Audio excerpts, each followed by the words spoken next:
And spawning in the bottom left-hand corner of Hecate, we have the South Korean Terran player representing Shopify Rebellion. It is ByuN. And spawning in the top right-hand corner, we have as opponent, we have the American Protoss, the Blue Protoss, representing Maturino Esports. It is Astrea.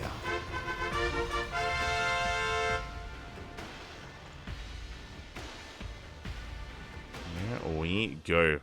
For some context, of course, the loser of this series faces off against DRG, as DRG is waiting in the elimination match.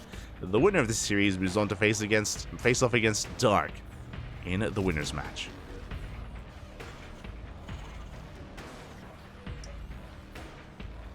Here we go.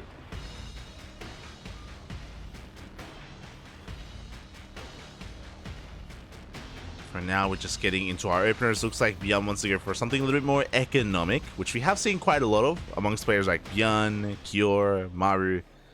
A lot of the Korean Terrans have been going for Rax expands. That is what we are going to be headed towards. Really, my eyes are on Astrea. I mentioned before that Astrea, he's always a little fun to watch because he's such a unique player. He's always so willing to think outside the box or try out older strategies at times. He can be really unpredictable against every race, actually. Maybe a little bit less so in PvP. I think PvP is a little bit more standard from Astrea, just because it's so chaotic already. There's only so much more chaos you can bring to the PvP matchup. But yeah, I'm very curious. Again, as I mentioned before, it is only a single Rax here from ByuN, so it is a economic opener. Sorry, single gas here from ByuN. Rax expand into a factory. Nothing too crazy. It's not going to be a 3 Rax or anything like that. There is no second Rax. We're getting into our TvP. Likewise, Cybercore is about to finish up, and we will soon get our tech of choice from Astrea. Soon. Whether he goes for a Stargate, a Twilight Council, or even a Robo. All 3 of those are on the table. They all allow for different playstyles and a different way into the mid-game, as it is going to be a Stargate out of Astrea. Now, this should be for Phoenixes, but this could also be for an Oracle. So ByuN has to be wary. He has to make sure he's aware of, well, has to make sure he's able to keep up here with his scouting, and maybe even confirm what comes next. Now, he already saw the Stargate, so we have Cyclone on the way. Starport, we should be making a Viking first out of this as well. Into Widow Mines, and ideally spreading out our mines to be able to catch said units, whether it's a Phoenix or an Oracle. Whatever does decide to come out. And oh my, it's going to be an Oracle.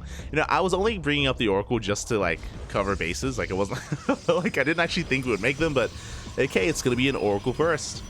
We'll see how hard Astrea commits. We can go up to 2 Oracles. If we're a hero, we can go up to 3. Ooh, with this Twilight Council follow-up, I wouldn't be surprised if we do commit. We'll see how many Oracles we do end up making, and whether or not we even go into Phoenixes afterwards. Gateways are on the way. Second gas taken as well. The Oracle zooms across the map. Do we have any Widow Mines? No Widow Mines. Only the Cyclone and a couple of Marines. But the Cyclone is in position. And the Oracle will be forced back, taking a bit of hull damage before that Revelation goes down. And behind this, Astrea is working towards Blink, which does make plenty of sense. It's going to be 3-gate Blink here from Astrea. Oh, sorry, 4-gate. Never mind, this is unexpected. Okay, bold move. As the Reaper gets shut down, and what did ByuN see, by the way? He didn't see the Twilight Council, he didn't see another gateway. He saw 3 gates in total, which is a bit of a tell, but we are going up to 4. So again, a very aggressive follow-up here from Astrea. He doesn't have a Robo, so he can't reinforce across the map. He can't be too active across the map either. So he's going to be chilling back at home. He's taking a 3rd base instead. But as ByuN moves out, Astrea doesn't have an army to see this. Uh-oh. The Oracle misses the move out. The Stalkers are not on the map either because they don't have Blink. And this is going to catch Astrea completely off guard. He's not ready for this move out. He has a shield battery, thankfully. He does not have enough energy for an overcharge. Tanks are in position. Blink is not done. Astrea has to commit, but the repair doesn't keep the tank alive. One tank will fall, but we can keep pushing. Astrea needs a little bit more time. There it is. The overcharge just popped. Does force the overcharge. But again, that tank is getting so much damage done. And we are just DPSing through the overcharge as well. Yeah, too many Marines, the Cyclones, the Vikings, the tank shots. And ByuN is breaking through. Again, it was on this Oracle to realize what was happening. He does get a couple of SCV kills across the map, but ByuN, he doesn't care. ByuN, he doesn't care, and he's snowballing out of control. He breaks through the production, breaks through the gateways. There are only 3 gateways left. Astrea, he's going to try to dive on top of these tanks once again. He gets 1, but it's going to cost him every single Stalker. 3 survive. 1 survives. Ay, ay, ay. And yeah, this is already game-ending damage. This is already far too much. Astrea trying to catch some reinforcements, but GG gets called, and ByuN will take game number 1. GG.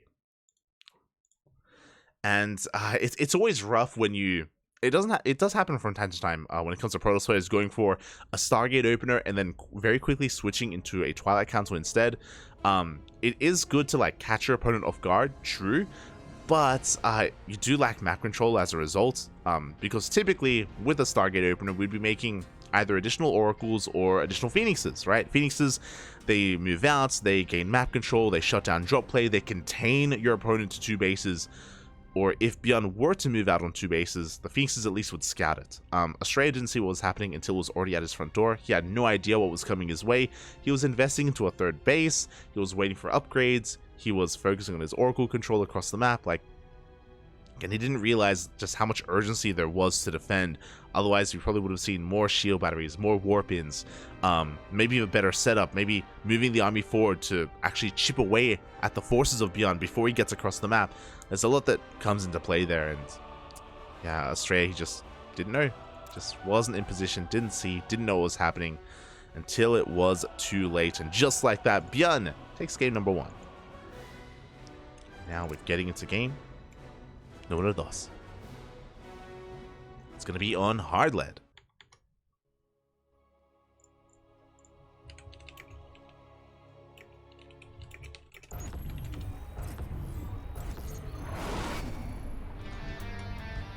And this morning, in the top left-hand corner, we have our South Korean Terran player representing Shopify Rebellion, leading the series 1-0. It is ByuN.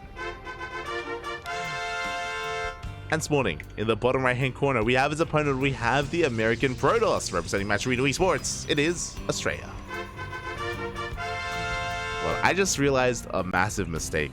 My apologies. My apologies.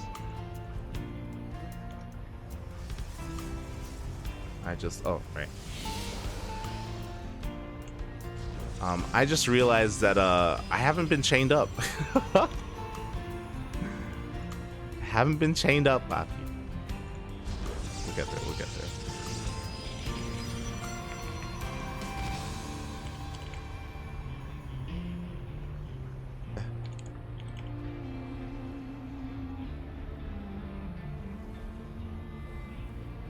Okay.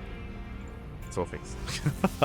As we do see ByuN going for a proxy Rax here on the low ground. It's only a singular proxy Rax. Oh my god, we scouted it immediately. Boys are here to deny it. Apologies, I was just fixing something in the overlays, but this Rax is going to finish. Crazy. The Rax, despite all of these probes being in position, the Rax will complete. And are we going to be able to make the first Reaper as well? We try to focus down the SCV, but alas, it will finish just in time. More boys, more boys are being pulled.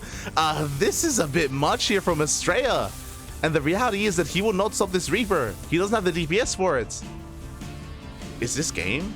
No shot. No shot. This is okay. He does force a denial on the Reaper, thankfully. But this is so much lost mining time. I can't say that was worth it, really. He's gonna expand now at this point, and he does force a cancel on the Reaper at least. He's forcing it to flow back home. That was rough. Ay. Rax is just gonna land over the rocks. Yeah, okay, we're floating back home. SCV is here to repair. Factory is on the way. We're expanding. Was a double gas opener, so we're getting into a factory first. The game will settle from here, but yeah, you can see the economy. ByuN is red. You can see the economic advantage for ByuN here after that massive reaction from Astrea. Things are settling down now, but yeah, that was quite a lot to deny that one Reaper. And from here, ByuN can float back home. He's going to be working on his expansion, working on his 1-1-1, and the game will progress from here. I'm sure even though he didn't get to kill any workers, which I'm sure he would have liked to with his Reaper, I'm sure he's content with the damage that was dealt. Behind this, we have our tech of choice. It is going to be a Twilight Council from Astrea, not a Stargate.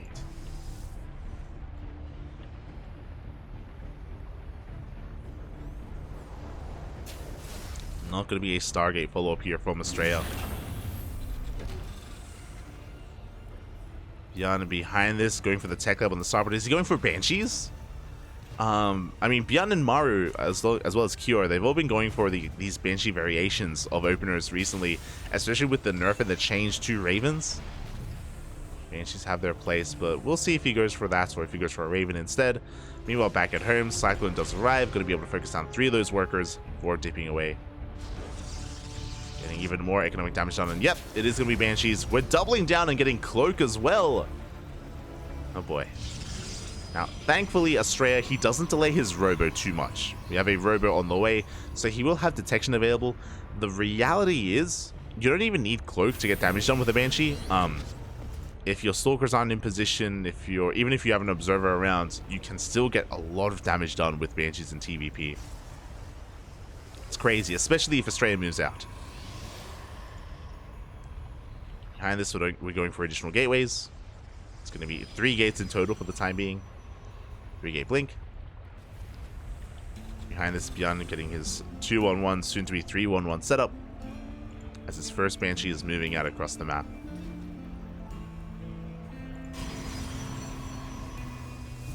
Now, the Observer from Astrea should be rallied to the natural base of ByuN, so it's not going to be at home. It means that he's going to need energy to recall it back home as well. We're going for a Bay before 3rd, so a very safe build here from Astrea. Getting ready for Colossus production, as he does delay his 3rd base. So it's going to be 3-gate blink into Colossi.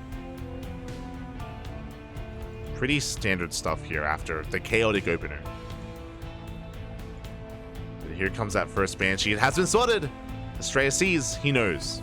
Banshee just about to pop out. Stalkers are in position. We're going to get 1, we're going to get 2 workers, and we should shut this down. 3 probes for 1 Banshee. Whew. Again, this could have been so much worse. I think ByuN was a little bit trigger happy coming in and does end up losing his first Banshee. He does have a second one. Hopefully he's a little bit more careful with it. 3rd base hasn't been thrown down, by the way. I would have assumed we would have seen one by now, and it is going to be delayed. Bird does full. Observer is in position. This time, ByuN will pull back. He will keep that Banshee alive. Behind this, he's going for his own push. 2-1-1 timing here. Stim is on the way, but I don't think it's going to finish in time for this. We do have 2 tanks, and the goal here, to deny the 3rd.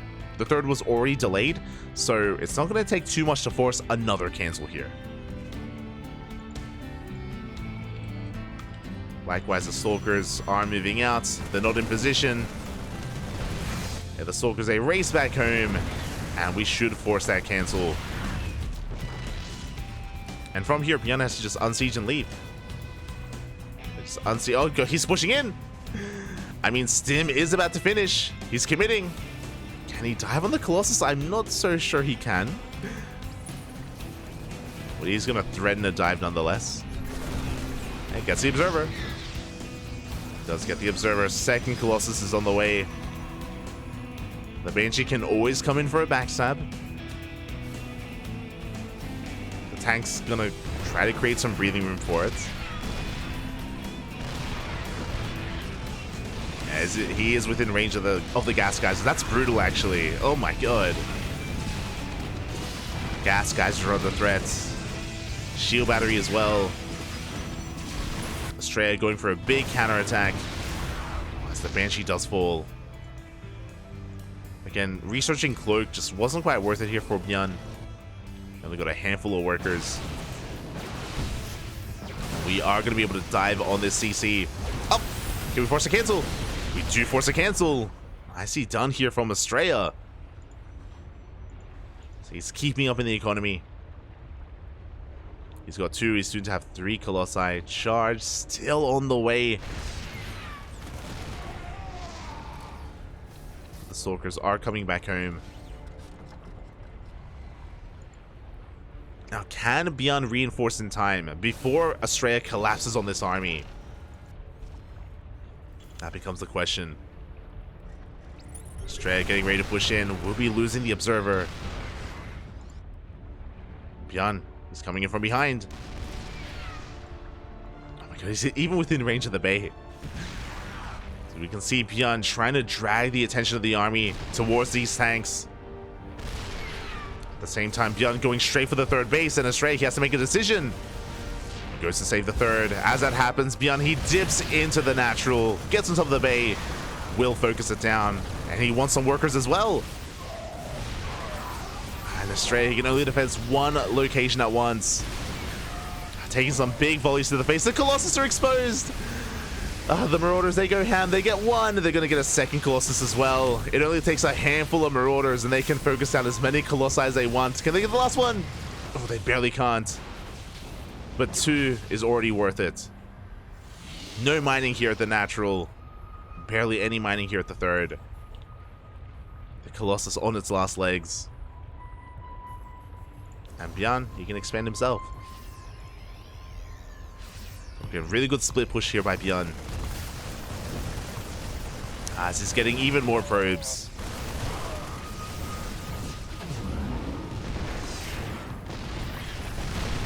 Oh. Eventually ByuN, no! Eventually ByuN's gonna get cleaned up, but he takes down the last Colossus. GG gets called, and ByuN will take the series 2-0, pulling Astrea apart. GG. Oh my god. That was intense. GG, well played. That was quite intense. ByuN just, yeah, from the beginning of the game, just in the face of Astrea, just forcing him to be in a really uncomfortable position overall. The Banshees, I feel like the Banshees were a little bit lackluster. Remember, they killed a handful of workers. They at least did keep the first Observer back at home. That may be worth it, just to keep the first Observer back at home instead. So we have that much less to scout and move out, which is why Astrea wasn't in position for the first push at the third. It all like came together where typically the first Observer is rallied across the map, right? It's rallied to the natural to scout any kind of move out that the Terran would go for. It's such a powerful unit, the first Observer, but it was forced to stay at home because of the Banshees. And again, that may just be worth it in and of itself, where ByuN took advantage of that. That's why when he moved out, Astrea was out of position. Third base was cancelled, and things snowballed out of control from there. GG, well played. Really, yeah, really solid performance there out of ByuN. My condolences to Astrea. Again, I know he has been living in Korea and has been putting in a lot of work training and practicing, putting in a lot of customs, and again, he's still in this group. He still has another chance after our next series. Up next is going to be the winners match between Dark and ByuN. Until then, we're going to be going on a short break. We're kind of reaching that halfway mark. We've finished 2 best of 3s, and we have 3 more left. 3 best of 3s remaining. We are going to be going on a short break. When we return, we'll have the rest of the group. See you soon. And enjoy the duct tape, Poppy. Enjoy the duct tape. See you soon.